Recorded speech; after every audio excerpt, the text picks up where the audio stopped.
Hello friend, जय बालाजी। आज हम आप लोगों को ग्रोथ एंड डेवलपमेंट पढ़ाएंगे। ग्रोथ का तात्पर्य होता है कोशीय वृद्धि, जो हमारी सेल्स बढ़ती रहती हैं। जैसे जब बच्चा 9 महीने का होता है तो बहुत छोटा सा होता है, और जब वो 9 साल का होता है तो उसकी ग्रोथ हो जाती है, तो उसे ही ग्रोथ कहते हैं। उसकी जो शारीरिक संरचना में जो वृद्धि होती है वही ग्रोथ होती है। ग्रोथ अभिवृद्धि, अब देख लेते हैं इसके परिभाषा के अनुरूप। वृद्धि का तात्पर्य चारों ओर फैलना या बढ़ना होता है। सॉरी, यहाँ पे बालक है, यहाँ पे बालक है, यहाँ पे बालक होगा। बालक की ग्रोथ के संदर्भ में शरीर की आंतरिक व बाह्य अंगों के आकार, भार व उसकी कार्य क्षमता की वृद्धि के अनुरूप देखा जाता है। सामान्य रूप से वृद्धि का प्रयोग कोशीय वृद्धि में किया जाता है। और विकास क्या होता है? विकास का तात्पर्य होता है आपका जो पूरा जो संपूर्ण आपका जो डेवलपमेंट होता है।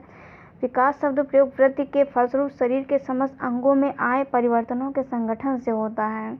विकास में आपका कॉग्निटिव डेवलपमेंट आ जाएगा, फिजिकल डेवलपमेंट आ जाएगा, सोशल डेवलपमेंट आ जाएगा। कॉग्निटिव डेवलपमेंट के अंतर्गत आपका लैंग्वेज आता है, जैसे आप क्या सोचते हैं, आपकी रीजनिंग क्या है, आप प्रॉब्लम सॉल्विंग, ये सब आपका कॉग्निटिव डेवलपमेंट है। जो आपका कॉग्निटिव डेवलपमेंट आपका ब्रेन से संबंधित होता है। और दूसरा होता है फिजिकल डेवलपमेंट। फिजिकल डेवलपमेंट आपका मोटर स्किल से संबंधित होता है, जिसमें आपकी ग्रॉस मोटर सेल्स होती हैं और आपकी फाइन मोटर सेल्स होती हैं। ग्रॉस मोटर में आपकी बड़ी मसल्स होती हैं और फाइन मोटर में आपकी छोटी मसल्स होती हैं। ग्रॉस मोटर का एग्जांपल आप ले सकते हैं, जैसे कोई बॉल लेके कूद रहा है, या कोई बच्चा कूद रहा है, कुछ कर रहा है, मतलब कोई अपनी जो बड़ी मसल से काम करता है, दौड़ना, खेलना, ये सब आपका ग्रॉस मोटर स्किल में आ जाएंगे। और फाइन मोटर स्किल में आपकी छोटी मसल, सिलाई, कढ़ाई, बुनाई, जो ऑपरेशन डॉक्टर करते हैं, वो सब आपकी छोटी फाइन मोटर स्किल में आ जाएगा। और तीसरा है सोशल डेवलपमेंट। सोशल डेवलपमेंट आपका इमोशनल होता है और मॉरल, दो प्रकार के होते हैं। जो आप समाज में रह के आप इमोशनल भी होंगे और मॉरल भी होंगे। जी आपका आएगा डेवलपमेंट के अंदर। डेवलपमेंट के अंदर ही आपका जो ग्रोथ एक छोटा सा हिस्सा होता है डेवलपमेंट के अंदर। और आगे हम पढ़ लेते हैं।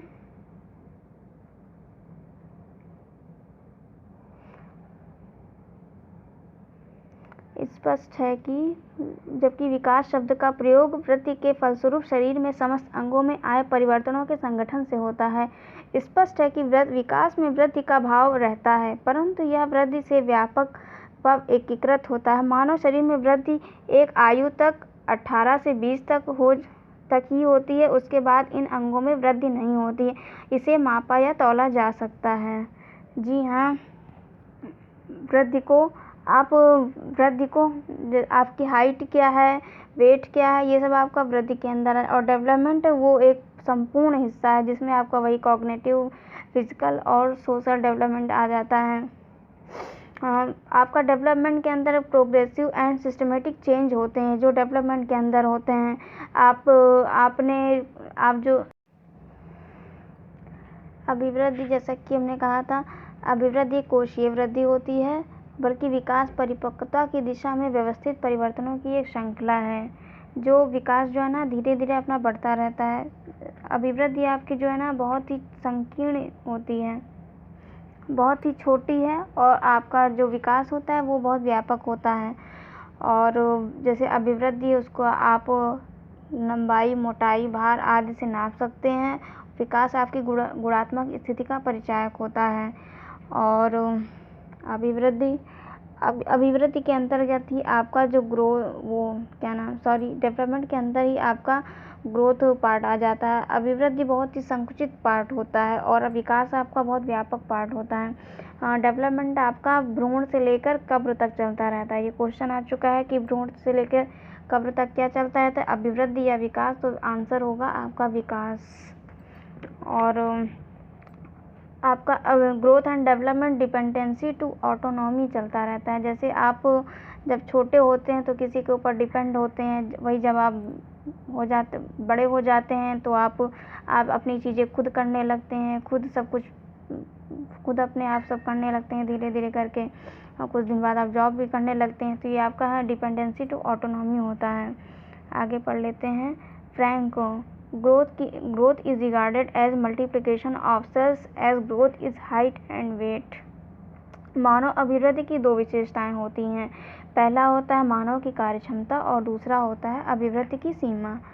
इन्हीं विशेषताओं को समाहित करते हुए लाल एंड जोशी ने अभिवृद्धि को परिभाषित करते हुए लिखा है, मानव अभिवृद्धि से तात्पर्य उसके शरीर की बाह्य एवं आंतरिक अंगों के आकार, भार एवं कार्यक्षमता में होने वाली उस वृद्धि से होता है जो उसके गर्भ समय से लेकर परिपक्वता प्राप्त करने तक चलती रहती है।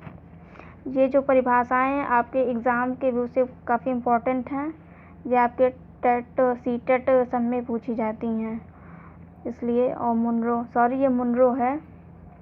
विकास परिवर्तनों की वह श्रृंखला है जिसके अधीन प्राणी गर्भावस्था से परिपक्वता तक गुजरने में रहता है। सबकी अपनी अपनी अलग अलग परिभाषाएं हैं, लेकिन जो विकास है वो आपका भ्रूण से लेकर कब्र तक चलता है। मानव विकास की सामान्य, क्योंकि विकास आप जितना सीखते जाते हैं वो सब आपका डेवलपमेंट के अंतर ही आता है। ग्रोथ तो आपकी कुछ 18 से 20 साल कुछ ऐसे आपकी हाइट बढ़ी, बस हो गया, आपका ख़त्म हो गया, बस वही वेट वगैरह थोड़ा बहुत बढ़ता है और वो सब आपका इसके अंदर डेवलपमेंट के अंदर ही आ जाता है। एक बहुत छोटा सा पार्ट है। जैसे मान लीजिए ये आपका पूरा डेवलपमेंट है और इसके अंदर ये छोटा सा जो पार्ट है ये आपका ग्रोथ का है, ऐसे आप समझ सकते हैं। मानव के विकास का सामान्य अर्थ व्यक्ति के संपूर्ण व्यक्तित्व के विकास में है, आयु के साथ आए परिवर्तन से है। बालकों में होने वाले क्रमिक एवं संगत परिवर्तनों के उत्तरोत्तर क्रम को विकास कहा जाता है। विकास में अभिवृद्धि तो निहित है, साथ ही व्यक्ति के मानसिक, भावात्मक, सामाजिक, नैतिक पक्षों का परिवर्तन से है। जैसा हम पढ़ा चुके हैं वो सब आपका इस व्यू में है।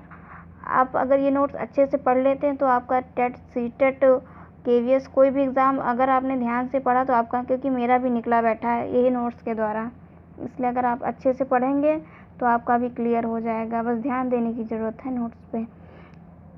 पक्षों में परिवर्तन से है। संक्षेप में विकास को व्यक्ति के संपूर्ण व्यक्ति एवं व्यवहार के परिवर्तन में समझा जा सकता है। हरलॉक के अनुसार विकास अभिवृद्धि का एक सीमित नहीं है, अपितु इसमें परिवर्तनों का वह प्रगतिशील क्रम निहित है जो परिपक्वता के लक्ष्य की ओर अग्रसर होता है। विकास के परिणाम स्वरूप व्यक्ति में नवीन विशेषताएं व नवीन योग्यताएं प्रकट होती हैं। उपयुक्त विवेचन से स्पष्ट है कि विकास निरंतर चलने वाली प्रक्रिया है जिसके द्वारा व्यक्ति में मात्रात्मक व गुणात्मक दोनों परिवर्तन होते हैं। नई योग्यताएं व विशेषताएं प्रकट होती हैं और उसके व्यवहार में पूर्वगामी वर्टिकल परिवर्तन होते हैं। विकास की अगर आपका डेवलपमेंट होता है तो उसमें तो परिवर्तन तो होगा ही। जैसे आज आपकी, मान लीजिए आपने ड्राइंग बनाई, आज आपकी ड्राइंग कम अच्छी बन रही है, वही आपने 15 दिन प्रैक्टिस की, आपकी ड्राइंग बहुत अच्छी बनने लगी, तो ये आपका डेवलपमेंट के अंदर आ जाएगा। आप डेवलपमेंट के अंतर्गत जो हम सीखते हैं, जो फिज़िकल डेवलपमेंट है, जो कॉग्निटिव, सब कुछ आपका इसी के अंदर आ जाता है। और अब देख लेते हैं विकास की कौन कौन सी अवस्थाएं होती हैं। विद्वानों काल में विभक्त का पहला है गर्भावस्था जो 1 से 9 माह तक होता है। फिर शैशवावस्था जन्म से 5 वर्ष, बाल्यावस्था 5 से 12 साल और किशोरावस्था 12 से 18 साल, युवावस्था 18 से 25 साल, प्रौढ़ावस्था 25 से 55 साल, वृद्धावस्था 55 से मृत्यु तक। कॉलसैनिक ने 8 वर्गों में विकास पूर्व जन्म काल, गर्भावस्था से जन्म तक, नव शैशव काल, जन्म से 3 से 4 सप्ताह, आरंभिक शैशव काल 1 माह से 15 माह तक, उत्तर शैशव काल 15 माह से 30 माह तक, पूर्व बाल्यकाल 2.5 साल से 5 साल तक, मध्य बाल्यावस्था 5 साल से 9 साल तक, और उत्तर बाल्यावस्था 9 साल से 12 साल तक, किशोरावस्था 12 से 21 वर्ष। रॉस ने 4 वर्गों में बांटा। शैशवावस्था 1 से 3 साल, आरंभिक बाल्यावस्था 3 से 6 साल, और यहाँ पे आपका उत्तर बाल्यावस्था होगा आपका उत्तर होगा। आप लोग सही कर लीजिएगा, उत्तर बाल्यावस्था होगा। उत्तर बाल्यावस्था 6 से 12 साल, किशोरावस्था 12 से 18 साल।